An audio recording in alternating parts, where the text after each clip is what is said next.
আমি দেৱদৰ নিৰ্বাচন খেলাৰ সিদ্ধান্ত ইতিমধ্যে দলৰ হাইকমাণ্ডে গ্ৰহণ কৰিছে আৰু সেই অনুযায়ী আমাৰ নিৰ্বাচন কমিটিও গঠন কৰা হৈছে। ধুবুৰী সমষ্টিৰ বিধায়ক নজৰুল হকক এই নিৰ্বাচন কমিটিৰ সভাপতিৰ দায়িত্ব দিয়া হৈছে আৰু ইতিমধ্যে আমি কেইবালানি কেন্দ্ৰীয় সমিতিৰ নেতৃবৃন্দই BTR অঞ্চলত পৰিভ্ৰমণ কৰিছোঁ আৰু এই BTR অঞ্চলত গৈ আমি বিভিন্ন সমষ্টিৰ পৰা প্ৰাৰ্থী যিসকল আমাৰ ওচৰৰ পৰা টিকট প্ৰত্যাশী তেনেকুৱাসকলক লগ পাইছোঁ আৰু সাংগঠনিক ভেটি আমি মজবুত কৰি আছোঁ। ইতিমধ্যে আমাৰ সকলো কমিটিসমূহ পুনৰ গঠন ইত্যাদিসমূহ চলি আছে। আপোনালোকে জানে যে BTR অঞ্চলত আমি পূৰ্বতেও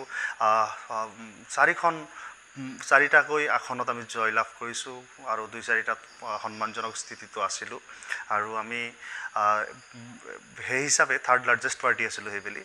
তো এইবেলিও আমি মন মেলিছোঁ আমি 7, 8, 10টা যি সম্ভৱ হয় কেন্দ্ৰীয় সমিতি যি সিদ্ধান্ত লয় সেই হিচাপে আমি নিৰ্বাচন কৰিম। ইতিমধ্যে আমাৰ ফকিৰাগ্ৰামৰ পৰা প্ৰায় 10-12জনমান প্ৰাৰ্থীয়ে টিকট বিচাৰি আছে, গুমাৰ পৰা বিচাৰিছে, শ্ৰীৰামপুৰৰ পৰা বিচাৰিছে, পৰ্বতজোৰা, থুৰিবাৰী, কাজলগাঁও, মথনগুৰি, দৰঙৰ ফালৰ পৰা ওদালগুৰিৰ পৰাও মানে টিকট বিচাৰিছে।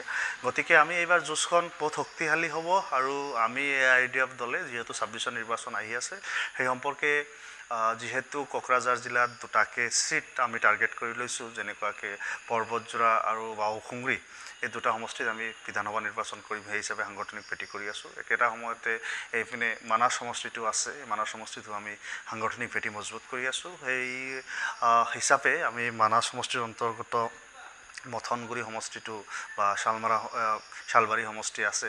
তো এই 2টা সমষ্টি বিশেষভাৱে মথনগুৰিত যোৱাবাৰ আমাৰ প্ৰাৰ্থী আছিল, অলপ ভোটত আমাৰ ভালে সংখ্যক এটা ভোট আমি যোৱাবাৰ লাভ কৰিছিলোঁ। এইবেলিও আমি আশা কৰিছোঁ যে এখন শক্তিশালী যুঁজ দিয়াৰ স্বাৰ্থত আৰু BJPক প্ৰতিহত কৰাৰ স্বাৰ্থত, কাৰণ BPF, UPPL চবেই যেন BJPৰ লগত মিলি আছে। আমি এনেকুৱা এটা নাম্বাৰ্ছ আনিব বিচাৰিছিলোঁ যাতে আমাক লৈ চৰকাৰ কৰিব লাগে আৰু BJPক যাতে আমি প্ৰতিহত কৰিব পাৰোঁ। সেই ৰাজনৈতিক সমীকৰণ একেটা সময়তে BTR অঞ্চলৰ মানুহত যিটো ভূমিৰ অধিকাৰৰ পৰা দীৰ্ঘ সময়ৰ পৰা বঞ্চিত, বিভিন্ন সা সুবিধা চাকৰি বাকৰি ইত্যাদিৰ পৰা যেনেকৈ বঞ্চিত, এই বিষয়বিলাকক যাতে শক্তিশালীভাৱে এই BTRৰ ভিতৰত যাতে আৱাজ তুলিব পাৰে। একেটা সময়তে আমি বিধানসভা নিৰ্বাচন যুঁজিবলৈ গৈ আছোঁ যাতে বিধানসভাতো আমি এই আৱাজ লৈ আহিব পাৰোঁ। সেইকাৰণে আমাৰ প্ৰস্তুতি তুংগত।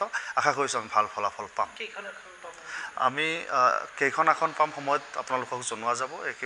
এই মুহূৰ্তত আমাৰ প্ৰায় 12-13খন চিটৰ পৰা প্ৰাৰ্থিত্ব প্ৰত্যাশীসকলে বিভিন্ন ধৰণে তেওঁলোকৰ দাবীসমূহ জনাই আছে। আমি লিখিতভাৱে যেতিয়া আবেদনখিনি বিচাৰিম আপোনালোকে নিশ্চিতভাৱে জনাব।